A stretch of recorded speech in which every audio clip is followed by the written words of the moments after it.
দেশে গ্রাউন্ড আর্থ স্টেশন স্থাপনের সহায়তা দিতে যুক্তরাষ্ট্রের স্টারলিংকের অংশীদার হয়ে কাজ করছে কয়েকটি বাংলাদেশি প্রতিষ্ঠান।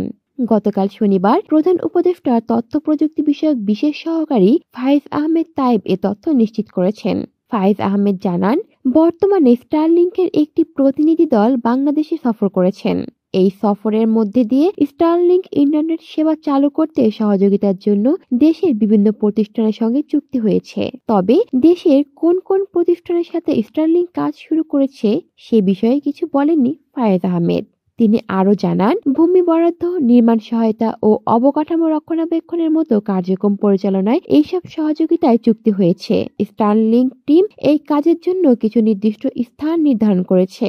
এর মধ্যে কয়েকটি দেশি প্রতিষ্ঠানের নিজস্ব সম্পত্তি এবং কিছু ক্ষেত্রে হাইটেক পার্কের জমি ব্যবহারের বিষয়টি বিবেচনা করেছে স্টারলিংক। প্রকল্পের স্থান ও বাস্তবায়ন সংক্রান্ত বিষয়ে বিস্তারিত আলোচনা চলছে জানিয়ে ফায়েজ আহমেদ বলেন, স্টারলিংক দেশের শহর, প্রান্তিক অঞ্চলে, উত্তরাঞ্চলে কিংবা উপকূলে লোডশেডিং এবং প্রাকৃতিক দুর্যোগেও ঝামেলামুক্ত হাই স্পিড ইন্টারনেটের নিশ্চয়তা দেবে। এটি নিরবিচ্ছিন্ন সেবার নিশ্চয়তা দেবে। দেশে টেলিকম গ্রেড ফাইবার নেটওয়ার্ক বিস্তৃতি সীমিত এবং প্রান্তিক অঞ্চলগুলোতেও এখনো লোডশেডিং এর সমস্যা রয়েছে।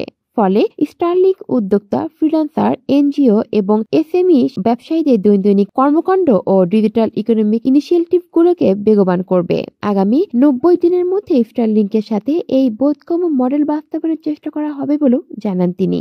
প্রসঙ্গত, গত 19 ফেব্রুয়ারি প্রধান উপদেষ্টা ডক্টর মোহাম্মদ ইউনূস স্টারলিংকের প্রতিষ্ঠাতা ইলন মাস্কের স্যাটেলাইট সেবা চালুর আনুষ্ঠানিক কার্যক্রমে অংশ নিতে বাংলাদেশ সফরে আমন্ত্রণ জানিয়েছিলেন। তিনি মাস্ককে জানান, বাংলাদেশ সফরের মাধ্যমে মাস্ক দেশের তরুণ জনগোষ্ঠীর সঙ্গে পরিচিত হওয়ার সুযোগ পাবেন, যারা এই প্রযুক্তির প্রধান সুবিধাভোগী হতে যাচ্ছে। কলি শিকদার, বাংলা নিউজ নেটওয়ার্ক।